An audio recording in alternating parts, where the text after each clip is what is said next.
Le Journal de la Ville, le premier magazine de l'information provinciale.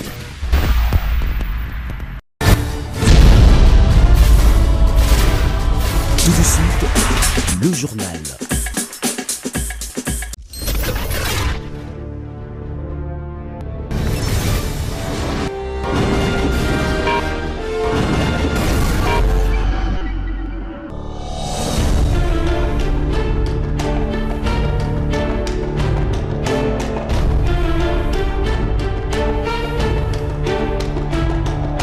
Nous vous savons nombreux à suivre le journal de la ville, mesdames et messieurs, voici le sommaire. Union sacrée, Mwando Simba, Chéribin Okende et Véronique Kilumba quittent le gouvernement Samalou Kondé pour gérer fidélité à leur regroupement politique Ensemble pour la République de Moïse Katumbi, qui a quitté officiellement l'Union sacrée de Félix Antoine Tshisekedi.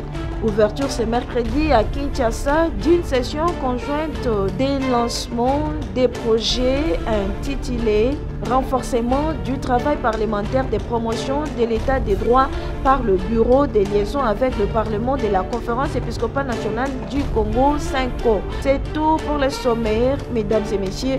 Encore une fois, bienvenue dans ce journal.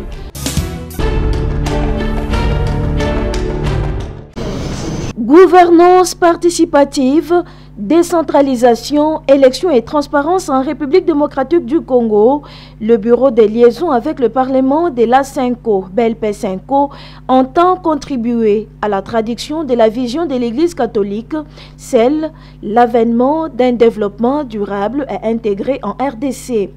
Le BLP CENCO va pour ce faire mettre en œuvre une nouvelle phase 3 du projet triennal intitulé Renforcement du travail parlementaire des promotions de l'état des droits. Voilà ce que justifie même l'ouverture ce mercredi 28 décembre 2022 d'une session conjointe des lancements de ces projets en faveur des députés nationaux, provinciaux, les sénateurs et membres des CLPP des provinces de Kinshasa, Congo central, Kwango, Kenge et les moniteurs parlementaires du BLP ainsi que les organisations de la société civile. Le directeur exécutif du bureau des liaisons avec le Parlement de la CENCO, Maître Jean-Paul Moulianga, revient sur l'objectif de ces projets. C'est pour outiller nos cellules de liaison parlementaires provinciales en technique de monitoring des travaux parlementaires. Comment suivre les travaux parlementaires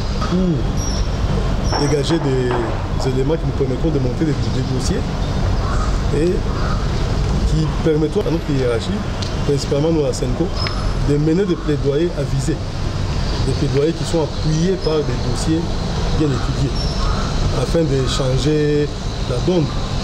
Parce que comme vous le savez, la décentralisation est là, mais à la base, la population ne sent encore rien depuis 2006. Cette session conjointe de lancement du projet de renforcement des capacités des élus, ouverte par le deuxième secrétaire général adjoint de la CENCO, Abbé Georges Kalenga, nous dit le pourquoi l'engagement de l'Église catholique. Il y a la personne humaine qui est au centre et notamment les Congolais. La politique, l'administration, l'organisation du pays, ça doit toujours être orienté vers le service de la personne humaine, notamment pour son développement intégral, qui veut dire sur tous les plans. Et ça, c'est ça la première motivation justement qui fait que l'Église catholique, au travers pratiquement de nos évêques, s'est engagée dans ce qui concerne le socio-politique. Il est de noter que ce projet est appuyé par Miséréor.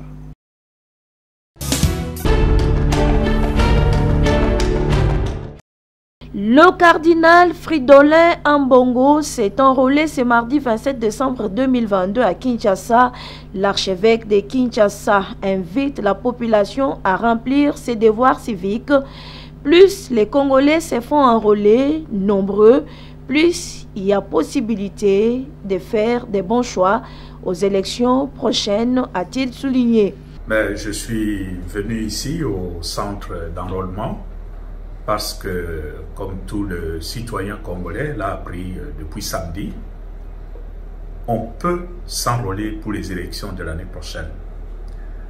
Aujourd'hui, j'ai trouvé le temps de passer, me faire enrôler.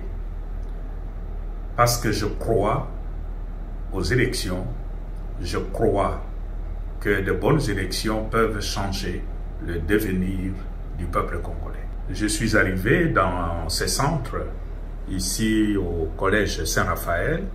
J'ai été très bien reçu par le personnel, commué au service, très gentil, même s'ils travaillent un peu dans un cadre pas très élégant, mais ils sont dévoués, ils sont de bonne volonté, ils font très bien leur travail et le service a été fait comme il se doit. Mais seulement, le cardinal émet des petits soucis sur la qualité des cartes délivrées par la Commission électorale nationale indépendante. J'ai seulement constaté que la qualité de la carte qui m'a été délivrée, on dirait une copie. L'image est en blanc-noir, contrairement à ce qu'on avait avant. J'ai eu un peu comme l'impression qu'au fur et à mesure qu'on avance, la qualité diminue. Ce serait quand même bien que le service de la CENI veille un peu à ça. Pour le reste, si j'ai un message pour la population, c'est plutôt un message d'encouragement, de mobilisation, de sensibilisation pour que tous ceux qui ont l'âge et qui remplissent les conditions de se faire enrôler puissent venir nombreux, parce que c'est de cela que dépendra demain la qualité des élections. À partir de l'enrôlement, nous saurons par circonscription combien de sièges revient, et plus on est nombreux, plus nous savons faire de bons choix. Déclaration politique faite par la coalition Fayulu, Matata et Mukwege, le mouvement Congo en avant qui lutte contre les antivaleurs, les détournements des deniers publics de l'État et la corruption en République démocratique du Congo, s'est dit très inquiet de voir que les signataires de cette déclaration favorisaient les détournements, la corruption, et pourtant les efforts sont fournis par les gouvernements congolais pour mettre fin à ces fléaux qui gangrènent le bon fonctionnement des institutions et le développement du pays. Le MCA ne s'attendait pas à une telle déclaration qui contredit même la justice congolaise. Le MCA réaffirme son engagement à la lutte contre la corruption, le détournement et l'impunité, socle du développement durable et intégral d'un pays. Et donc, il s'attend à ce qu'une telle déclaration qui consacre l'impunité soit signée par tout autre politicien congolais, car la corruption et le détournement est leur mode de gestion et le raison de leur entrée en politique afin de s'enrichir rapidement. Mais le MCA s'attendait moins que le docteur Denis Mukwege, notre prix Nobel de paix, se jette également dans le caniveau pour sauver les politiciens poursuivis régulièrement par la justice congolaise pour de faits aussi graves et honteux que le détournement des deniers publics, notamment dans le dossier des parcs agro-industriels de Bukangalouz. Cette déclaration de Fayulu, Matata et Mukwege n'honore pas leurs signateurs, poursuit le MCA. Le MCA se demande comment le docteur Denis Mukwege, notre valeureux prix Nobel, nous l'avons dit, a rédigé ce torchon qui a pour finalité la perpétuation de l'impunité dans notre pays, alors que celui-ci constitue l'essence qui alimente la corruption et les détournements. Le docteur Mukwege ne peut pas s'ériger en bouclier des voleurs contre le peuple congolais en général et contre les organisations de la société civile qui luttent contre la corruption en particulier. Ce n'est pas une entrée honorable en politique. Cependant, le MCA demande à la justice congolaise d'accélérer les dossiers de détournement des deniers publics de l'État. Le MCA demande à la justice congolaise de rester objective et apolitique, de ne pas prêter attention aux cris des voleurs et leurs complices, mais d'accélérer les dossiers dits Bukangalonzo pour qu'enfin les coupables soient sanctionnés afin de décourager pareil antivaleurs dans l'avenir. Par ailleurs, le MCA demande au peuple congolais de s'enrôler massivement afin de sanctionner les détourneurs des biens de l'État dans les urnes.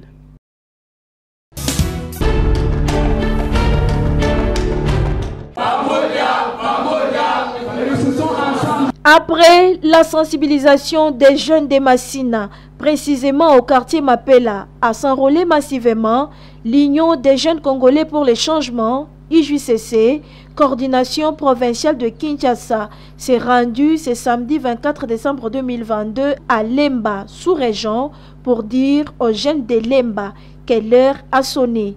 Les élections de 2023 pointent à l'horizon, pas de cartes d'électeurs, pas de votes. C'est en collaboration avec la promotion des jeunes pour l'émergence du Congo PEJREC que l'UJCC Kinshasa a tenu cette sensibilisation pour l'enrôlement des jeunes. IJCC, c'est notre partenaire. La PEJREC avait l'idée de sensibiliser les jeunes, aussi mobiliser la jeunesse pour s'approprier du processus électoral. Que nous-mêmes nous avons parlé au président de la République et cette fois-ci, opération voter jeune, on ne votera jamais un député de plus de 45 ans. Et pour le coordonnateur provincial de l'Union des jeunes congolais pour les changements, Rémi Flamme Mangwamba, l'opération d'enrôlement est déjà lancée. Pourquoi les jeunes doivent-ils tarder? Hier, nous étions là pour sensibiliser la jeunesse. Et ici à Lemba aussi, nous continuons. On a essayé d'abord d'expliquer à la jeunesse qui doit s'enrôler, pourquoi s'enrôler et pourquoi accéder dans ce processus électoral. Chers jeunes, le moment est arrivé, allons nous enrôler massivement afin que demain, nous puissions voter jeunes. Très déterminés, les jeunes de Lemba disent qu'ils vont s'enrôler massivement afin d'avoir l'accès au vote. Nous invitons tous les jeunes de s'enrôler massivement pour obtenir des cartes d'électeurs pour les prochaines élections. Il faut rappeler que cette sensibilisation des clubs d'épée rentre dans le cadre de la troisième phase du projet Tufaulu Pamoja. Entendez, réussissons ensemble.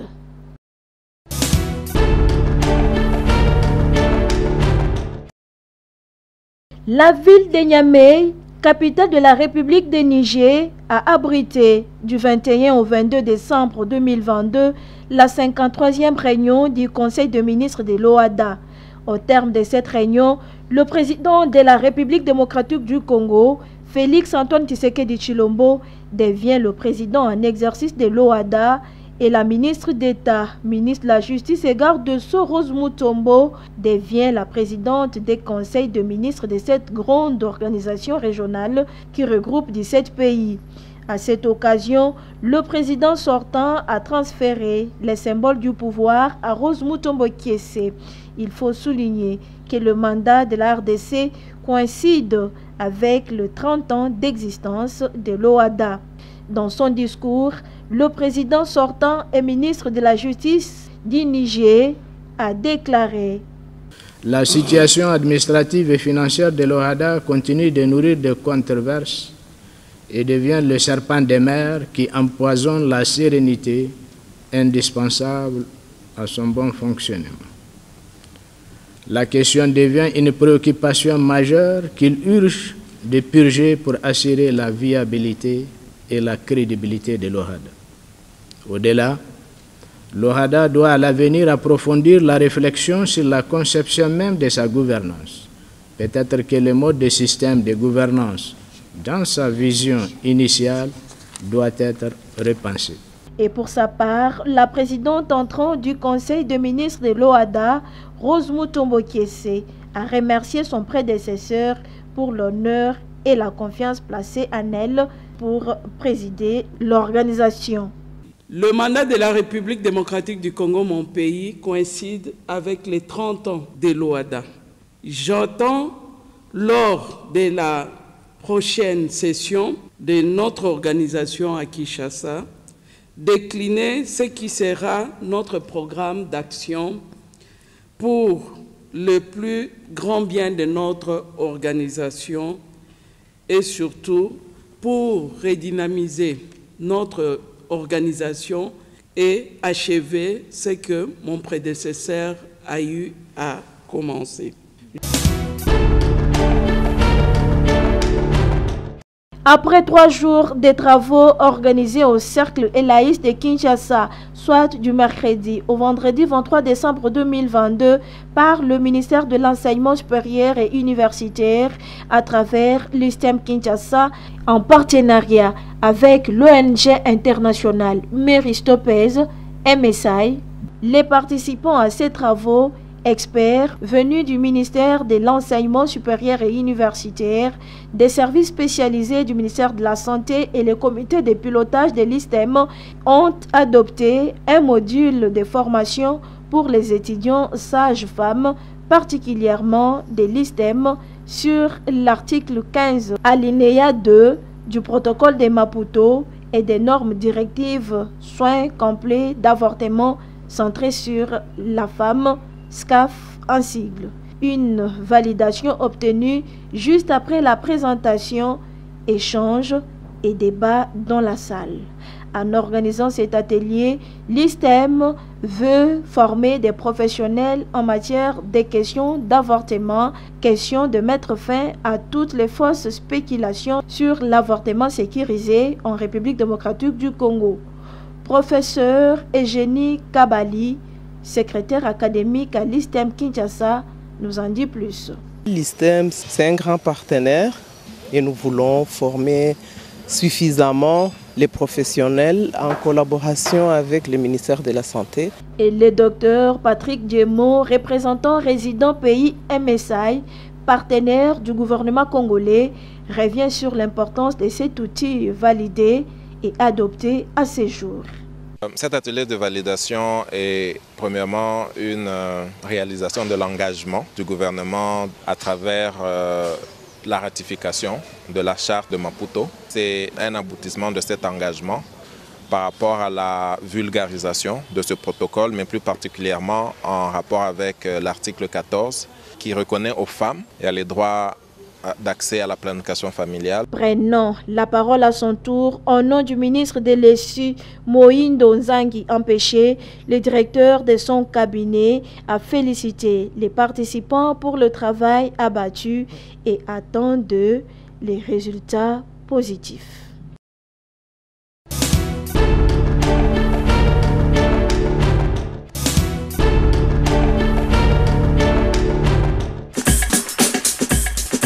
Nous sommes arrivés à la fin de ce journal de la ville, mesdames et messieurs. Merci de l'avoir suivi. Le prochain rendez-vous est fixé pour ce jeudi et d'ici là, portez-vous bien.